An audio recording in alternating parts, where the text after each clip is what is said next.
Today we all have assembled here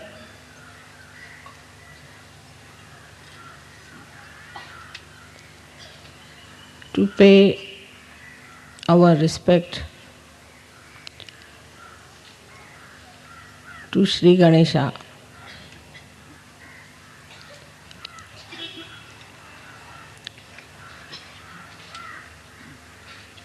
Ganapatipule has a special significance.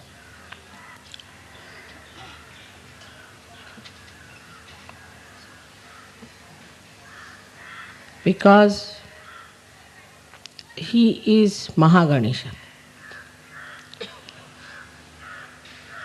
The Ganesha at Muladhara becomes Mahaganesha in the Virata, that is the brain. That means it is the seat of Shri Ganesha. That means Shri Ganesha governs.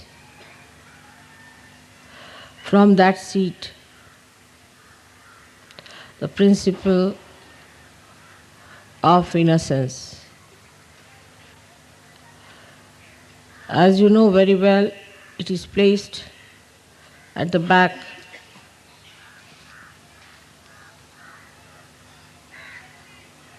in the region of optic thalamus, optic lobe as they call it.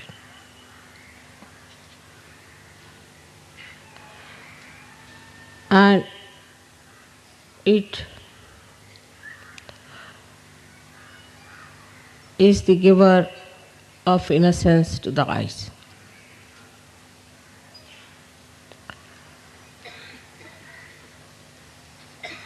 When he incarnated as Christ, which is in here in the front, at Agya, he said very clearly that thou shalt not have adulterous eyes. It's a very subtle saying, which people don't understand. What is the meaning of the word adulterous? Adultery means impurity, in a general word. Any impurity in the eye thou shalt not have. It's very difficult. Instead of saying that you get your realization and clear your back agya, he has said it in a very short form, thou shalt not have adulterous eyes. And people thought it's an impossible situation. Because he was not allowed to live long. Actually, his public life is limited to 3.5 years only. So whatever he says has a very great significance. That your eyes should not be adulterous. When there is innocence, there is no adultery. It means there is no impurity. For example, with our eyes, we see something and we want to possess it. We start thinking. The thought starts like a chain, one after another, and then we get into the web of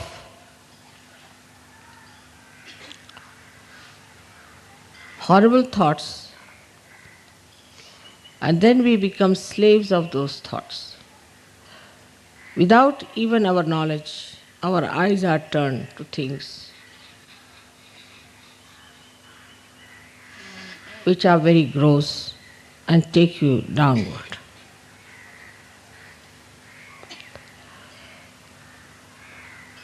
As Sri Krishna has said that the tree of awareness grows upside down, that the roots are in the brain and the branches grow downward. Those who have gone towards materialism have grown downward. Those who have gone towards divine have grown upwards towards the roots. The main root, as they call the tap root, the main root is, in a sense, is Shri Ganesha. And he becomes Mahaganesha in Ganapatipule.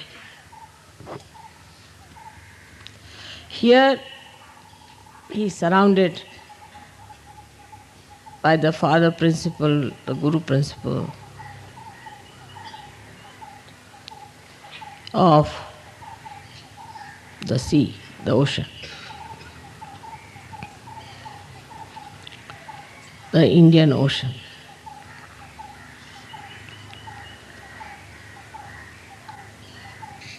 That is, here he becomes the guru. When a Sahaja Yogi establishes his Shri Ganesha principle, he is still a child.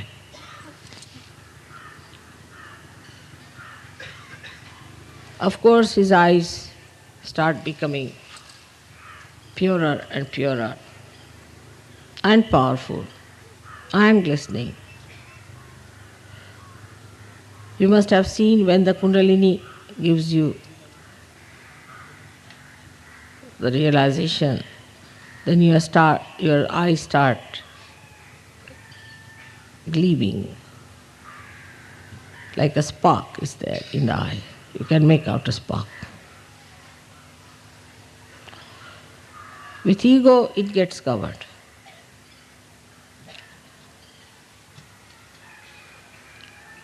With ego,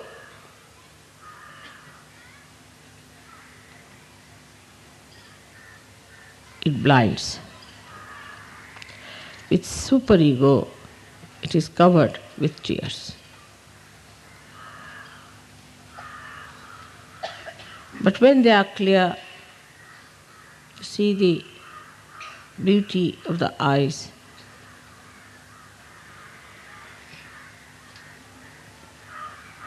Shri Ganesha shining through your glances.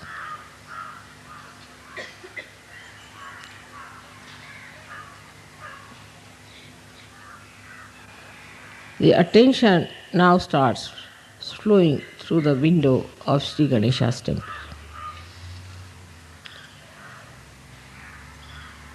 But when you mature,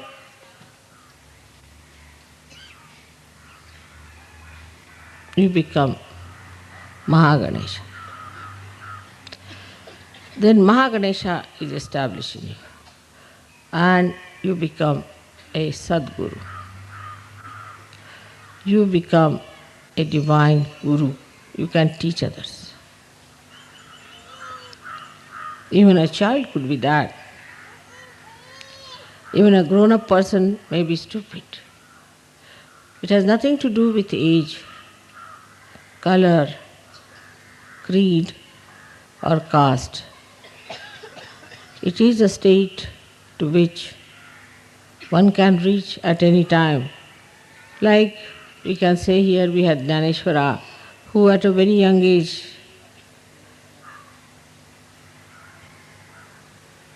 composed the great Ganeshwari. As you have seen yesterday, at the age of 12 years, Gorakhnath established his Mahaganesha.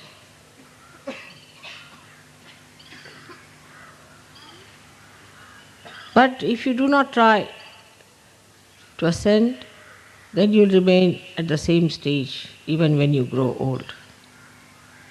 So maturity is the indication. Here, as we see in Ganapatipule, Shri Ganesha is in its complete matured form.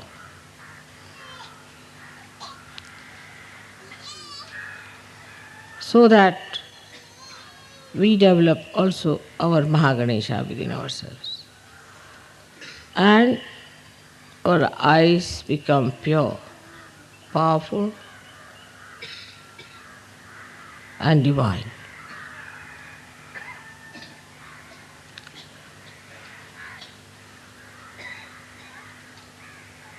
With proper working out,